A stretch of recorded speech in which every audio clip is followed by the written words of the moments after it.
Hi hello welcome friends. நம்ம வந்து இன்றைக்கி என்ன பார்க்க போகிறோம்னா, ரயில்வே ரெக்ரூட்மெண்ட் போர்ட்லேருந்து பார்த்தீங்கன்னா வந்து நம்மளுக்கு செம்மையான வேலைவாய்ப்பு வந்து நம்மளுக்கு கொடுத்துருக்காங்க. ஸோ ஃப்ரெண்ட்ஸ் பார்த்தீங்கன்னா வந்து என்னென்ன வகையான வேலைவாய்ப்பு போட்டிருக்காங்க, ஸோ முக்கியமான டேட்லாம் வந்து என்னென்ன கொடுத்துருக்காங்க, ஸோ ஏஜ் லிமிட் என்ன கொடுத்துருக்காங்க, குவாலிஃபிகேஷன் வந்து என்னென்ன கேட்டிருக்காங்க, ஸோ அப்ளிகேஷனுக்கான ஃபீஸ் வந்து எவ்வளோ வந்து பே பண்ணணும், ஸோ அந்த ஜாப்புக்கு வந்து நம்மளுக்கு எப்படி அப்பாயின்மெண்ட் பண்ணுவாங்க, அப்புறம் வந்து பார்த்தீங்கன்னா வந்து அப்ளிகேஷன் மோடு வந்து நம்மளுக்கு எப்படி கொடுத்துருக்காங்கன்னு சொல்லிட்டு நம்ம எல்லாமே பார்க்கலாம்.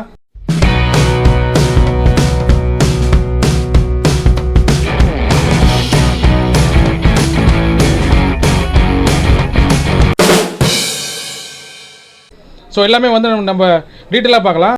ஸோ ஃபஸ்ட்டு பார்த்தீங்கன்னா வந்து நம்ம அப்ளிகேஷனுக்கான நோட்டிஃபிகேஷன் நம்பர் பார்த்தீங்கன்னா வந்து சிஇஎன் நம்பர் 05/2024 கொடுத்துருக்காங்க. நோட்டிஃபிகேஷன் நம்பர் வந்து நோட் பண்ணிங்க. ஏன் சொல்கிறேன்னா வந்து நிறையா ரயில்வே ஜாப்ஸ் வந்து விட்டுருக்காங்க. ஸோ எந்த வகையான ஜாப்ஸ்ன்னு சொல்லிட்டு நீங்கள் ஒன்றுக்கு ஒன்று போட்டு கன்ஃபியூஸ் பண்ணிக்கோனா, ஸோ இந்த நோட்டிஃபிகேஷன் நம்பர் வச்சு நீங்கள் அப்ளை பண்ண ஆரம்பிக்கலாம். ஸோ வந்து அப்ளிகேஷன் ஓப்பனிங் டேட் வந்து பார்த்தீங்கன்னா வந்து 14/9/2024. ஸோ டேட் ஆஃப் பப்ளிகேஷன் இருக்குது பாருங்கள், நோட்டிஃபிகேஷன் அது பார்த்தீங்கன்னா வந்து 13/9/2024. அப்ளிகேஷன் வந்து ஓப்பனிங் கொடுத்துருக்காங்க பாருங்கள், இது வந்து 14/9/2024. க்ளோசிங் டேட் கொடுத்துருக்காங்க பாருங்கள் அப்ளிகேஷனுக்கு, அது வந்து பார்த்தீங்கன்னா 13/10/2024. அதாவது பார்த்தீங்கன்னா வந்து 13 அக்டோபர் 2024 வந்து அன்றைக்கி லாஸ்ட் டேட் கொடுத்துருக்காங்க. ஸோ டைம் பார்த்தீங்கன்னா வந்து நைட்டு 11:59 வரைக்கும் உங்களுக்கு டைம் கொடுத்துருக்காங்க. ஸோ வந்து நீங்கள் லாஸ்ட் டைமு இல்லை வந்து லாஸ்ட் டேட்டில் வந்து நீங்கள் அப்ளை பண்ணிங்கன்னா உங்களுக்கு வந்து சர்வர் ஏரர் ஆகிறதுக்கு வாய்ப்பு இருக்குது. ஸோ வந்து முடிஞ்ச அளவுக்கு பிஃபோராகவே நீங்கள் அப்ளை பண்ண ஆரம்பிச்சிருங்க. ஃபீஸ் வந்து நீங்கள் பே பண்ணுறதுக்கான டேட் வந்து 14/15 வந்து கொடுத்துருக்காங்க. அதாவது வந்து 2 days வந்து டைம் கொடுத்துருக்காங்க. பேமெண்ட் வந்து இப்போ நீங்கள் வந்து அப்ளிகேஷன் ஃபீஸ் வந்து பே பண்ணுறதுக்கு 2 days வந்து எக்ஸ்ட்ரா கொடுத்துருக்காங்க. அதாவது 13ஆம் தேதி வந்து லாஸ்ட் டேட் வந்து அப்ளிகேஷன் முடியுது. அடுத்தது வந்து 14/15 வந்து உங்களுக்கு ஃபீஸ் பே பண்ணுறதுக்கு வந்து எக்ஸ்ட்ரா 2 நாள் கொடுக்குறாங்க. ஸோ டேட்டில் வந்து கரெக்டாக வந்து நோட் பண்ணி வச்சுங்க. ஸோ அடுத்து பார்த்தீங்கன்னா வந்து உங்களுடைய அப்ளிகேஷன் வந்து கரெக்ஷன் பண்ணுறதுக்கு உங்களுக்கு 10 நாள் டைம் கொடுக்குறாங்க. ஸோ பார்த்தீங்கன்னா வந்து modification window for corrections in application form with payment of modifying fees இருக்குது பாருங்க. இது வந்து பார்த்தீங்கன்னா வந்து 16/10/2024 25/10/2024 வரைக்கும் உங்களுக்கு டைம் கொடுத்துருக்காங்க. ஸோ வந்து இருக்கிற டேட்ஸ் எல்லாமே வந்து முக்கியமான டேட்ஸு. ஸோ அது எல்லாமே நீங்கள் கரெக்டாக என்னென்ன டேட்லேருந்து நீங்கள் என்னென்ன டேட் வரைக்கும் நீங்கள் என்னென்ன பண்ணு சொல்லிட்டு கரெக்டாக நோட் பண்ணி வச்சிங்க ஃப்ரெண்ட்ஸ். அடுத்து பார்த்தீங்கன்னா வந்து உங்களுக்கு என்னென்ன போஸ்ட்லாம் கொடுத்துருக்காங்க பார்த்தீங்கன்னா, chief commercial cum ticket supervisor, station master, goods train manager, junior accountant assistant cum typist, senior clerk cum typist பார்த்தீங்கன்னா வந்து 5 வகையான போஸ்ட்டுக்கான ரெக்ரூட்மெண்ட் கொடுத்துருக்காங்க. ஸோ வந்து நம்ம அதுக்கு டீட்டெயிலாக பார்ப்போம். ஸோ இந்த ஒரு டேபிளில் பார்த்தீங்கன்னா வந்து உங்களுக்கு வந்து உங்களுடைய போஸ்ட்டு, உங்களுடைய பே ஸ்கேலு, உங்களுடைய இனிஷியல் பே, உங்களுடைய மெடிக்கல் ஸ்டாண்டர்டு, உங்களுடைய ஏஜ் லிமிட்டு, உங்களுடைய வேக்கன்சி வந்து ஸோ எல்லாமே டீட்டெயிலாக கொடுத்துருக்காங்க. ஸோ ஃப்ரெண்ட்ஸ் பார்த்தீங்கன்னா வந்து chief commercial cum ticket supervisor இருக்கார் பாருங்க, இதுக்கு பார்த்தீங்கன்னா வந்து லெவல் சி பே கொடுத்துருக்காங்க. ஸோ இதில் வந்து 6 கொடுத்துருக்காங்க. உங்களோட இனிஷியல் பே பார்த்தீங்கன்னா வந்து 35,400 வந்து கொடுத்துருக்காங்க. மெடிக்கல் ஸ்டாண்டர்ட் பார்த்தீங்கன்னா வந்து P2 கொடுத்துருக்காங்க. ஏஜ் லிமிட் பார்த்தீங்கன்னா வந்து 18லேருந்து 33 கொடுத்துருக்காங்க. ஸோ மற்ற கேட்டகரி பார்த்தீங்கன்னா வந்து 18லேருந்து 36 வரைக்கும் கொடுத்துருக்காங்க. வேக்கன்சி பார்த்தீங்கன்னா வந்து 1736 கொடுத்துருக்காங்க.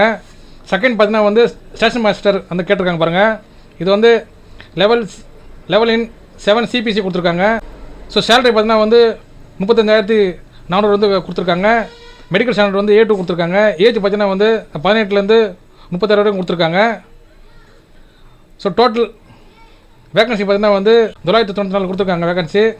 மூணாவது பார்த்தீங்கன்னா வந்து கூட்ஸ் ட்ரெயின் மேனேஜர் கொடுத்துருக்காங்க பாருங்கள், இது வந்து பார்த்தீங்கன்னா சேலரி பார்த்தீங்கன்னா வந்து 29,200 சொல்லியிருக்காங்க இனிஷியல் பே. மெடிக்கல் ஸ்டாண்டர்ட் வந்து A2 கொடுத்துருக்காங்க. ஏஜ் லிமிட் பார்த்தீங்கன்னா வந்து 18லேருந்து 36 வரைக்கும் கொடுத்துருக்காங்க. ஸோ இதுக்கான வேகன்சி பார்த்தீங்கன்னா வந்து 3144 வேகன்சி கொடுத்துருக்காங்க. நாலாவது பார்த்தீங்கன்னா வந்து junior account assistant cum typist கேட்டிருக்காங்க. ஸோ இது வந்து சேலரி பார்த்தீங்கன்னா வந்து உங்களுக்கு இனிஷியல் பே வந்து 29,200 வந்து கொடுக்குறாங்க. ஸோ வந்து மெடிக்கல் பார்த்தீங்கன்னா வந்து C2 கேட்டிருக்காங்க. ஏஜ் லிமிட் பார்த்தீங்கன்னா வந்து 18லேருந்து 36 வரைக்கும் கேட்டிருக்காங்க ஏஜ் லிமிட்டு. இதுக்கு வந்து வேகன்சி பார்த்தீங்கன்னா வந்து 1570 கேட்டிருக்காங்க. அஞ்சாவது பார்த்தீங்கன்னா வந்து சீனியர் கிளர்க் கம் டைப்பிஸ்ட் கேட்டிருக்காங்க பாருங்கள், இது வந்து பார்த்தீங்கன்னா வந்து சேலரி பார்த்தீங்கன்னா வந்து இனிஷியல் பே 29,200 வந்து கொடுக்குறாங்க. மெடிக்கல் ஸ்டாண்டர்ட் வந்து C2 கேட்டிருக்காங்க. ஏஜ் லிமிட் பார்த்தீங்கன்னா வந்து 18லேருந்து 36 வரைக்கும் கேட்டிருக்காங்க. இதுக்கான வேகன்சி பார்த்தீங்கன்னா வந்து 732 வேகன்சி வந்து கேட்டிருக்காங்க. ஸோ டோட்டல் வேகன்ட் பார்த்தீங்கன்னா வந்து 8113 வேக்கண்ட் வந்து நம்மளுக்கு கொடுக்குறாங்க. ஸோ பார்த்தீங்கன்னா வந்து நம்மளுக்கு ஏஜ் ரிலாக்ஸேஷன் கொடுத்துருக்காங்க பாருங்கள், எஸ்சிக்கு, எஸ்டிக்கு, ஓபிசிக்குன்னு சொல்லிட்டு நான் கிரிமி லேயர், இடபிள்யூஎஸ், ஃபிசிக்கல் ஸ்டாண்டர்ட்ஸ் நிறைய கொடுத்துருக்காங்க. ஸோ உங்களுக்கான ஏஜ் லிமிட் வந்து நீங்கள் கரெக்டாக வந்து நீங்கள் பார்த்துங்க. ஸோ வந்து நீங்கள் அப்ளிகேஷன் பார்த்தீங்கன்னா வந்து ஆன்லைனில் தான் வந்து நீங்கள் சப்மிட் பண்ணுற மாதிரி இருக்கும். மேலே பார்த்தீங்க பாருங்கள், மெடிக்கல் ஸ்டாண்டர்ட் கொடுத்துருக்காங்க பாருங்கள், A2 A3 B2 C2 கொடுத்துருப்பாங்க பாருங்கள். இதெல்லாம் வந்து நீங்கள் டீட்டெயிலாக கொடுத்துருக்காங்க பாருங்கள். அது என்னன்னு சொல்லிட்டு வந்து டீட்டெயிலாக கொடுத்துருக்காங்க. ஸோ அது வந்து உங்களுக்கு நோட்டிஃபிகேஷன் இருக்குது, அதை வந்து நீங்கள் பார்த்து தெரிஞ்சிங்க. ஸோ ஃப்ரெண்ட்ஸ் பார்த்தீங்கன்னா வந்து ஏஜ் லிமிட் கொடுத்துருக்காங்க பாருங்கள். 5.0 வந்து உங்களுக்கு ஏஜ் லிமிட் கொடுத்துருக்காங்க. ஸோ நீங்கள் வந்து எந்த கேட்டகரியில் வருங்க, ஸோ உங்களுடைய ஏஜ் லிமிட் என்னன்னு சொல்லிட்டு இதை வச்சு நீங்கள் புரிஞ்சுக்கலாம். ஸோ ஃப்ரெண்ட்ஸ் பார்த்தீங்கன்னா வந்து எஜுகேஷன் குவாலிஃபிகேஷன் வந்து கொடுத்துருக்காங்க பாருங்கள். இதில் வந்து பார்த்தீங்கன்னா வந்து நீங்கள் candidate should have minimum education qualification indicated for post election ஏல கொடுத்துருக்காங்க பாருங்கள். ரெகனைஸ் போர்டு இல்லை வந்து ரெகனைஸ் யூனிவர்சிட்டியில் வந்து நீங்கள் டிகிரி முடிச்சுக்கணும். ஸோ நீங்கள் வந்து எக்ஸாம் எழுதிட்டு வந்து நீங்கள் ரிசல்ட்டுக்காக வெயிட் பண்ணுற கேண்டிடேட்டாக இருந்தாக்கா நீங்கள் அப்ளை பண்ணக்கூடாது. ஸோ ஃபுல்லாக முடிச்சவங்க அவங்க மட்டும் தான் வந்து நீங்கள் அப்ளை பண்ணலாம். அப்ளிகேஷன் ஃபீஸ் பார்த்தீங்கன்னா வந்து 500 வந்து நீங்கள் கட்டுற மாதிரி இருக்கும். ஸோ அதில் பார்த்தீங்கன்னா வந்து உங்களுக்கு 400 வந்து உங்களுக்கு திரும்பி வந்து ரீஃபண்ட் பண்ணிவிடுவாங்க. Physical handicapped, female, transgender, ex serviceman candidates, அப்புறம் வந்து SC ST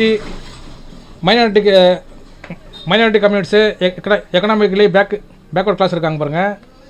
economically backward class இருக்காங்க பாருங்கள். இவங்களாம் பார்த்தீங்கன்னா வந்து 250 ரூபா வந்து நீங்கள் ஃபீஸ் கட்டுற மாதிரி இருக்கும். அது வந்து நீங்கள் எக்ஸாம் அட்டன் பண்ணால் மட்டும்தான் வந்து உங்களுக்கு திரும்பி கொடுத்துருவாங்க. அந்த அமௌண்ட் வந்து உங்களுக்கு திரும்பி உங்கள் அக்கௌண்ட்டுக்கே வந்துடும். ஸோ வந்து நீங்கள் எந்த அக்கௌண்ட்லேருந்து நீங்கள் அமௌண்ட் கட்டுறீங்களோ அந்த அக்கௌண்ட்டுக்கே திரும்பி வந்து அமௌண்ட்டு ரீஃபண்ட் பண்ணுவாங்க.